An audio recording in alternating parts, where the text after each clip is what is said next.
नमस्कार, मैं चंदन कुमार और आप देख रहे हैं अपना पसंदीदा चैनल अंगवानी। सबसे पहले बिहार के तमाम 34,540 माता पिता तुल्य शिक्षकों को मेरा प्रणाम है।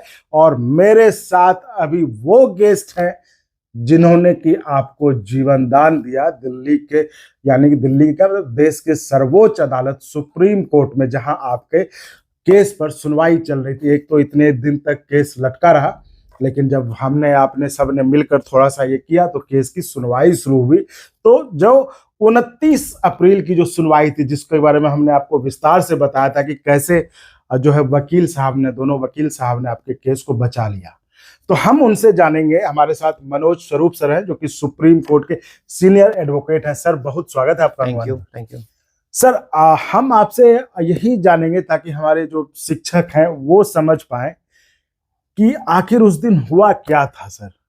और सबसे पहले सर, हम आपको उन तमाम शिक्षकों की तरफ से भी बहुत धन्यवाद दे रहे हैं, बहुत ये कर रहे हैं, क्योंकि लोगों ने कहा फोन करके कि जो है आप जरूर वकील साहब को सैल्यूट। उन्होंने कमेंट, आप अगर देखें कमेंट में कहा कि दोनों वकील साहब को सैल्यूट है ये। तो जिस तरह से सर आपने केस को उस दिन जो है एक जीवन दान दे दिया, हुआ क्या था सर, कैसे सुनवाई चली थी, आप जरा बताएंगे सर। उस दिन क्या हुआ जी, जो लास्ट हियरिंग थी जी सर, उस दिन क्या हुआ कि मेरे अनुमान में कोर्ट हमारे साथ थी।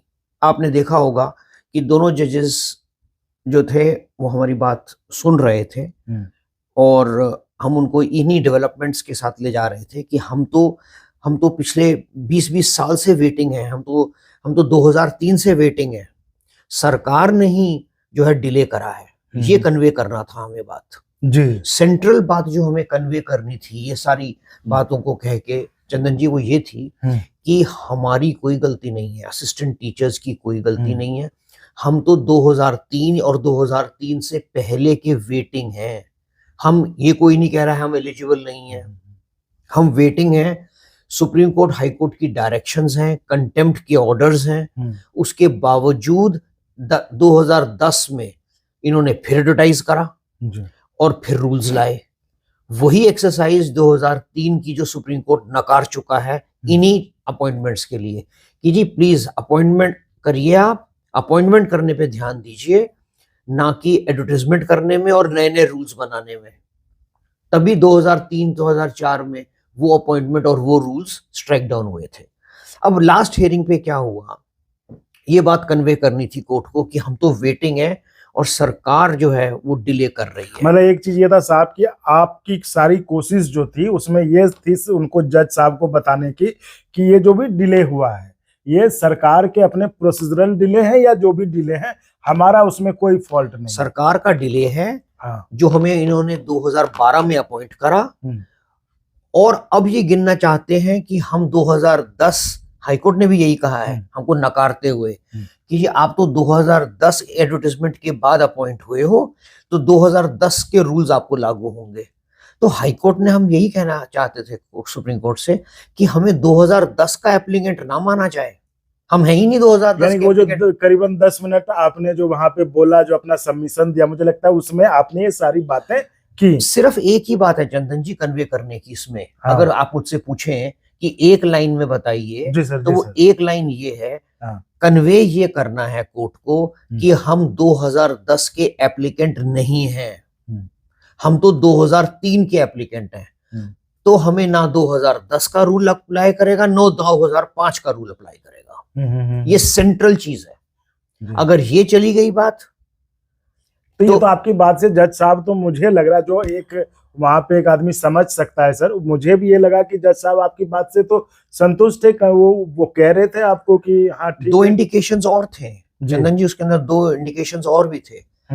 एक तो ये था कि डिले है, वेरियस सुप्रीम कोर्ट ऑर्डर्स और हाई कोर्ट ऑर्डर्स में है कि जी हमने लॉ सेक्रेटरी से पूछा, अटॉर्नी जनरल साहब अपीयर हुए, कोई भी सोल्यूशन नहीं निकल रहा है। अब हम 2003 की वैकेंसीज को देखते हैं, वो 34,540 को देखते हैं, ये सारी बातें आ रही थी। दो बहुत स्ट्रॉन्ग और इंडिकेशंस थी इस बात की कि हम लोग तो पुराने एप्लीकेंट्स हैं। तभी तो जस्टिस कबीर ने 2009 के कंटेम्प्ट में ये कहा था कि जी हमें अपॉइंट किया जाए एज पर सीनियोरिटी। इसका क्या मतलब है? हाँ, सीनियोरिटी क्या मतलब सर? वो लोग कुछ कह रहे हैं कि अब बीएड करने का समय या फिर वो? अच्छा seniority of making an application, अच्छा। कि जिसने, अगर कोई 2003 का एप्लीकेंट है तो उसकी सीनियोरिटी 2003 से मानी जाए, कोई 2004 का है, 5 का है, 10 का है, तो उस ऑर्डर में अपॉइंट किया जाए। अच्छा। तो ये बिल्कुल क्लियर इंडिकेशन है सुप्रीम कोर्ट की, जस्टिस कबीर कंटेम्प्ट ऑर्डर में, कि अपॉइंट करिए और सुप्रीम कोर्ट के ऑर्डर को कंप्लाई विद करिए। अंडरटेकिंग आ चुकी है जस्टिस रूमा पाल के बेंच में 2007 में आपकी, आप फिर भी नहीं कर रहे हैं, और करिए और एज पर सीनियोरिटी करिए।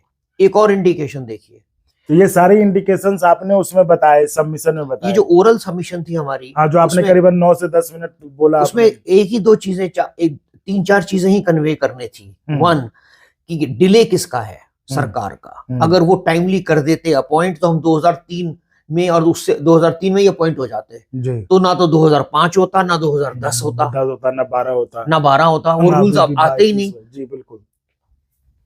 अब तीसरा इंडिकेशन, तो ये एक तो डिले गवर्नमेंट, 2 सीनियोरिटी जो मैंने आपको बताया, 3 सुप्रीम कोर्ट ने कहा, जस्टिस कबीर ने, अगर ये सब काम के चलते अगर आपको लगे कि एज रिलैक्सेशन करनी है तो वो भी करिएगा, क्योंकि ये ना हो कि अपॉइंट होने थे 10 साल, 12 साल, 15 साल पहले, और आज कैंडिडेट को आप रिजेक्ट कर रहे हैं on the ground of over as.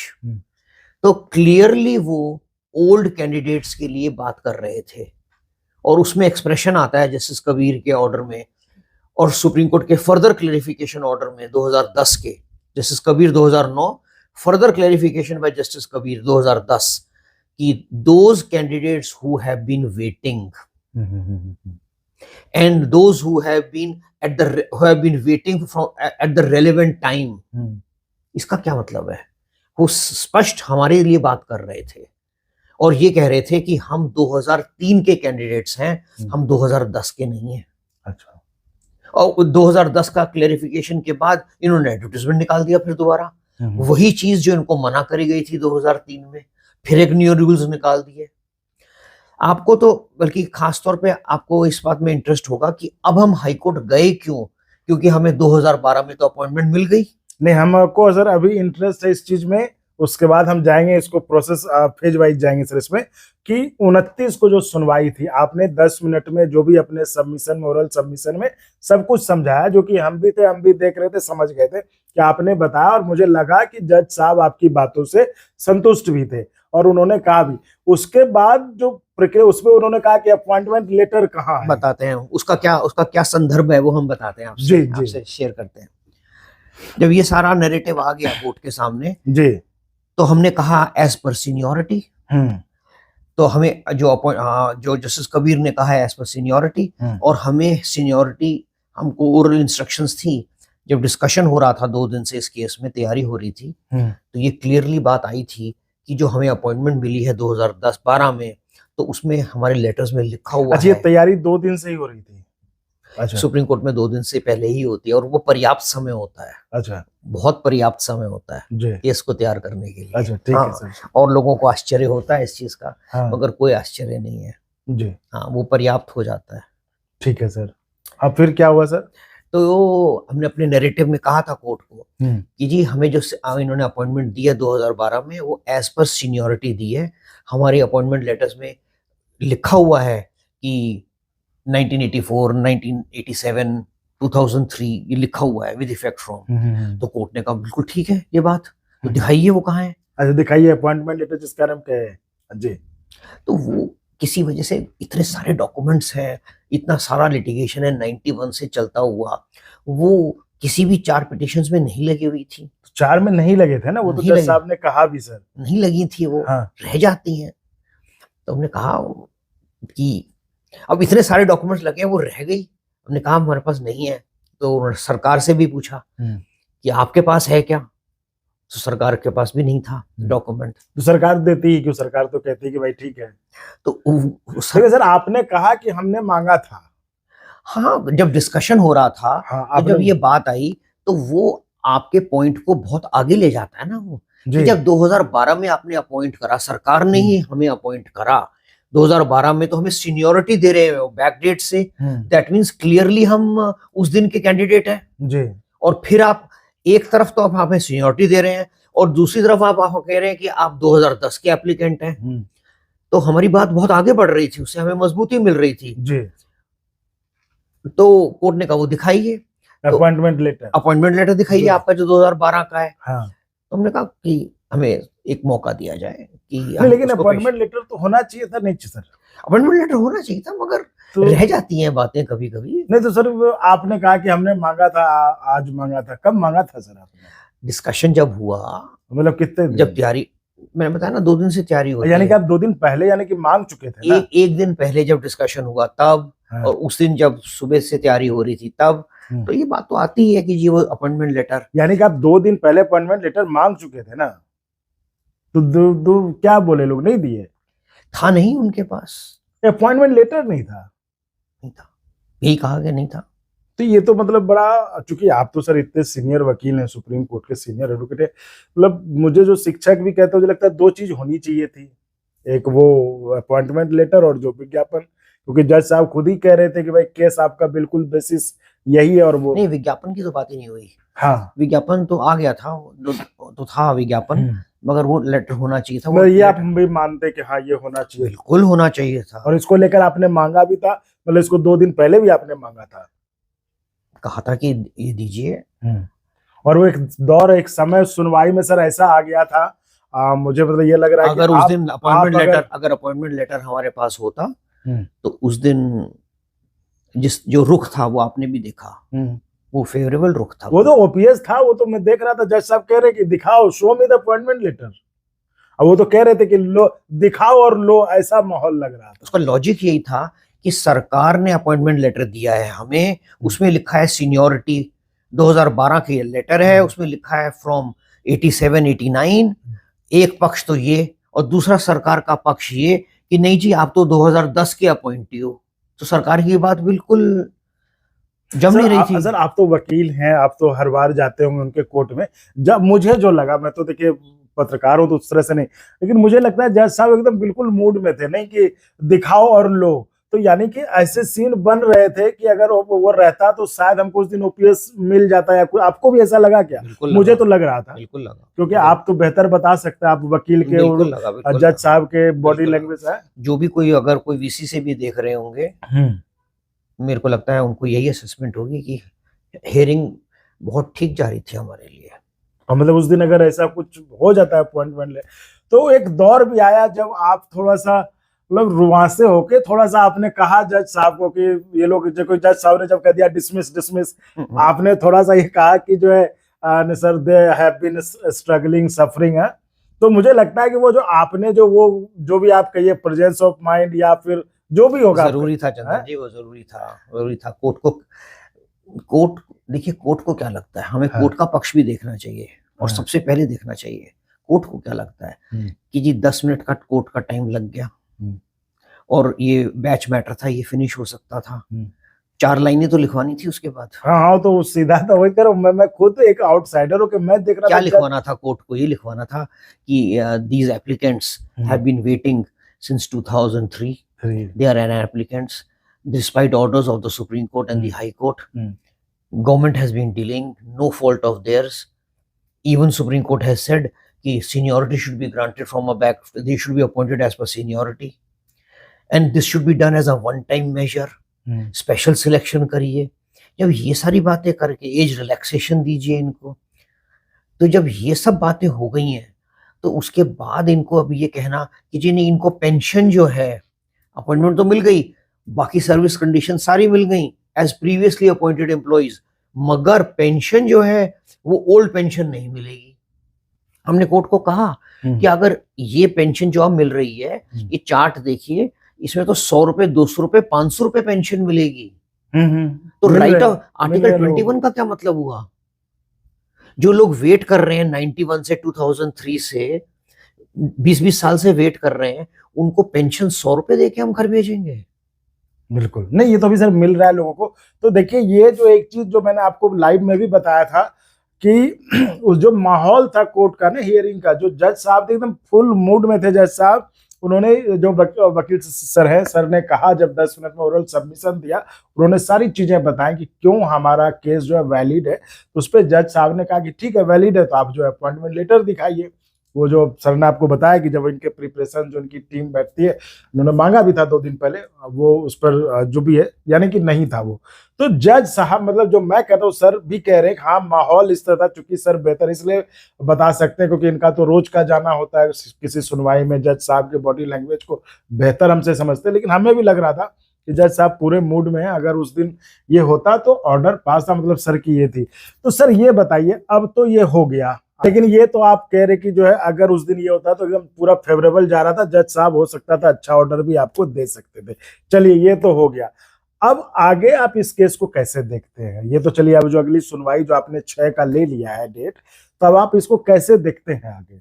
हमें सबसे पहले 6 की सुनवाई में सबसे पहले वो लेटर रखनी चाहिए, लेटर रखनी चाहिए सबसे पहले फर्स्ट सेंटेंस, फर्स्ट सेकंड वो लेटर रखनी चाहिए कोर्ट के सामने। तो ये सर मतलब मुझे फिर कुछ और बात कहें, सबसे पहले वो रखें हम और वो रखें, ऑर्डर ही यही है कि आप ये और वो प्रतिक्रिया रखें कि जी पहले भी सुप्रीम कोर्ट में जब जो लोग अपॉइंट हो गए 2004 से पहले, वो लोग गवर्नड होंगे 2004 के पहले के रूल्स फॉर पेंशन, वो रखना चाहिए। और ये रखना चाहिए कि ये क्या कि रूल 12 जो है 2010 का जो रूल है वो कहता है कि all service conditions and everything benefits जो है प्रीवियसली अपॉइंटेड एम्प्लॉइज के साथ को हमारी तुलना है, बस ये सिर्फ। बट हाउएवर फॉर पेंशन सब मिलेगा, बस पेंशन नहीं मिलेगा तुमको, पेंशन आपको कंट्रीब्यूटरी में डाल नया वाला तो वाई क्यों? अगर आपने हमें तब अपॉइंट कर दिया होता तो जैसे वो हैं वैसे हम हैं, तो हम वही तो हैं, उन्हीं का तो हिस्सा है हम। सारी सेवा शर्तें अगर आप पहले का दे रहे हो तो ये पेंशन में सिर्फ क्यों ये हो, ये तो जेन्युइन भी है। तो ये है, यही लिमिटेड ग्रीवेंस था अब हमारा हाईकोर्ट में जाने का, और हाईकोर्ट का एक ही सेंटेंस है हमारे खिलाफ जो हम अब सुप्रीम कोर्ट में आना पड़ा हमें कि नहीं जी नहीं, आप तो 2010 के अपॉइंटी हो। तो जब हाईकोर्ट ये कह रही है कि हम 2010 के अपॉइंटी हैं, तो हाईकोर्ट जो है पुराना सुप्रीम कोर्ट और हाईकोर्ट को मान ही नहीं रही, तो वो गलत है। सर ऐसा मतलब ये तो लगता है हाईकोर्ट वाला, क्योंकि ये तो ऑर्डर सबके सामने सुप्रीम कोर्ट का आदेश है देश में कि अगर 2003 के पहले का विज्ञापन है और नौकरी होते होते अगर आपको देरी हो गई है, चाहे वो 20 में हो चाहे 12 में हो, तो आप ओपीएस के हकदार हैं। तो ये तो हाईकोर्ट को भी पता होगा। कोई ऐसा तो नहीं कि जिस तरह की यहाँ पर वो थे कि वहां कोई लेटर ना हो, ऐसा नहीं, कोई ऐसी बात नहीं सोची जा सकती, मगर हाँ फैसले होते हैं, हर रोज गलत भी होते हैं, हर रोज सही भी होते हैं। तो अब हमें कोर्ट के सामने जो बात रखनी चाहिए, वही कोर्ट के सामने ये बात जैसे रखनी चाहिए थी, जैसे आपने 10 मिनट में रखा, सारी चीजें आपने स्पष्ट करके रखी, जज साहब समझ गए, जज साहब एकदम फेवरेबल मूड में कलम वो करते हुए कह रहे कि बताओ क्या है, जैसे लग रहा था कि दे देंगे, एकदम आज आ ही गया था उस दिन, लेकिन बस वो एक लेटर।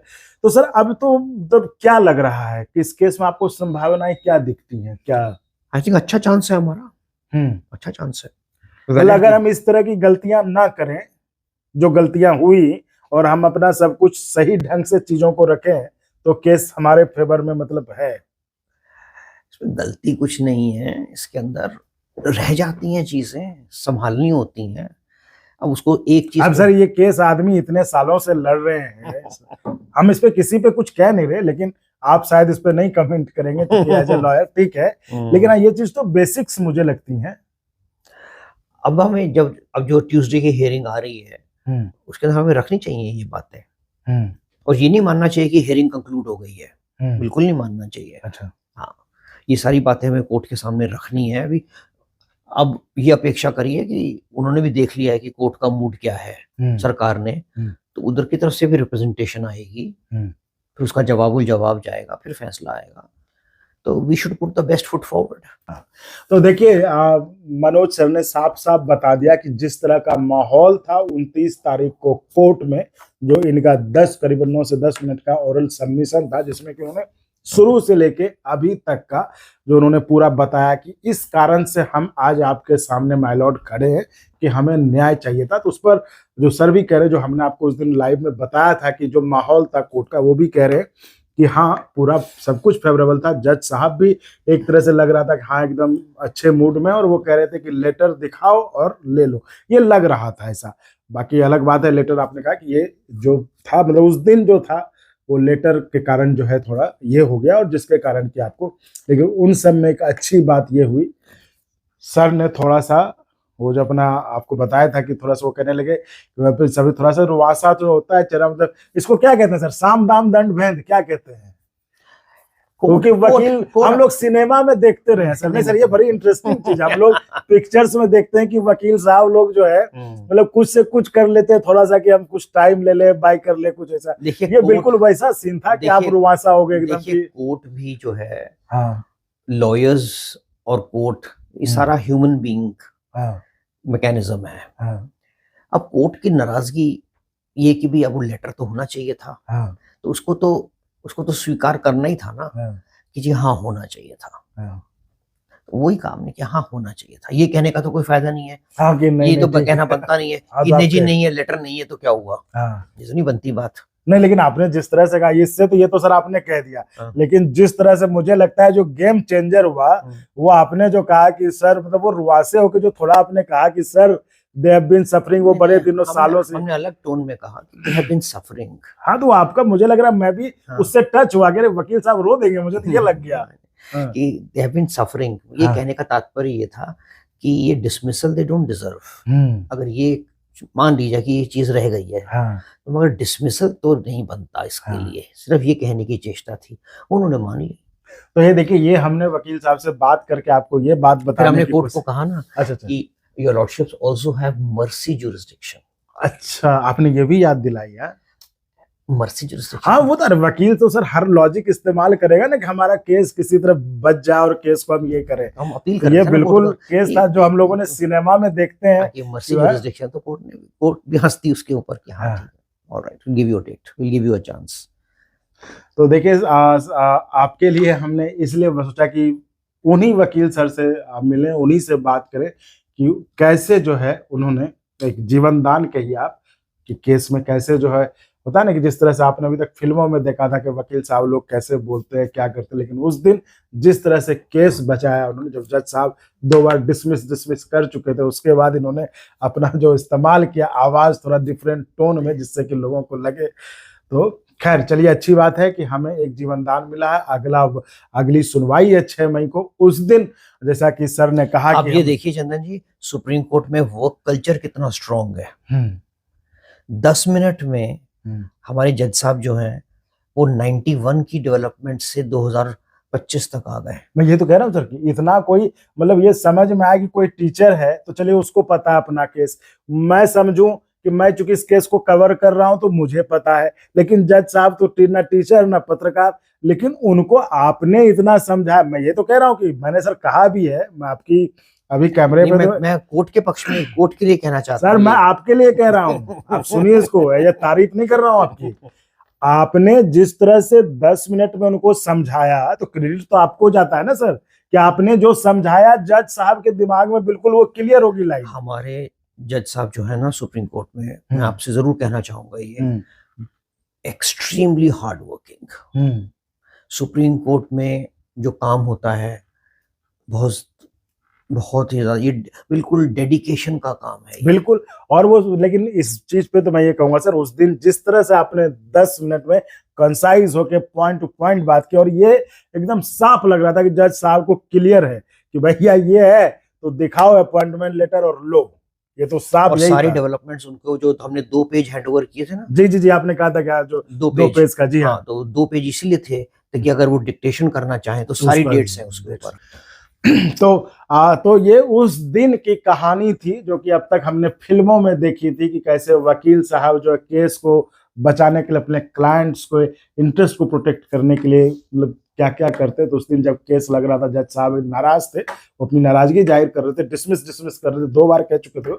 तब मनोज सर ने किस तरह से जो अपने आवाज को डिफरेंट टोन में करते हुए जज साहब का दिल बदल दिया और उन्होंने 1 हफ्ते का आपको समय दे दिया। और सुनवाई 6 मई को, जिसमें कहा गया, ऑर्डर में साफ लिखा गया है ये अपॉइंटमेंट लेटर आपको पिटिशनर्स के जमा करने हैं। तो चलिए हम पॉजिटिव रहते हैं। उस दिन क्या सुनवाई होता है उसका हम अपडेट करेंगे। जैसा कि सर ने भी कहा कि इसमें इन चीज़ों को रखने की जरूरत है। केस बिल्कुल आपके फेवर में, जो कि मैं आपको भी कहता हूँ कि ये केस हारेंगे तो आप सिर्फ अपनी वजह से हारेंगे, नहीं तो केस में ऐसा कहीं कुछ नहीं है कि आप केस हार जाए। सर एक चीज और आपसे पूछ रहे थे, जो जज साहब ने ऑर्डर है सिर्फ पिटिशनर्स को कहा है अपने वो डालने, और सारे लोगों को तो नहीं, क्योंकि बहुत लोग उससे परेशान है कि हम भेज दें अपना अपॉइंटमेंट लेटर। सैंपल दिखाना है कोर्ट को, सिर्फ सैंपल दिखाना है। हाँ, जो 2012 के अपॉइंटीज जो कह रहे हैं कि उनकी तो 10-12 लेटर्स लगा दीजिए। अच्छा बस, और उसमें ऑर्डर में जब पिटिशनर 34,450 है तो 10-20 लेटर्स तो लगाइए। जी। तो ये देखिए, ये एक चीज और मुझे प्लस ये याद आ गया, तो मैंने सोचा कि वकील साहब से ही खुद पूछ लूं। तो कोर्ट का ऑर्डर ये है कि जो पिटिशनर्स हैं, मतलब सैंपल के तौर पर 10-12 अपॉइंटमेंट लेटर देखना, आपको नहीं भेजना, आप परेशान मत होइए, आप बैठ रही। यहाँ पे मुझे लगता है कि हैं लोग जो कि वो दिखा देंगे, एटलीस्ट पिटिशनर्स तो इतने हैं ही उसमें। तो इस वीडियो में फिलहाल इतना ही। आप ऐसे ही चैनल को लाइक शेयर सब्सक्राइब करते रहे। बहुत बहुत धन्यवाद। धन्यवाद sir, thank you very much. और अगर आपको अच्छा लगा तो एक बार और आपको मैं कहना चाहूँगा कि आप इसको प्लीज सब्सक्राइब और शेयर करते रहें, ताकि हमारा भी मनोबल और सपोर्ट बना रहे।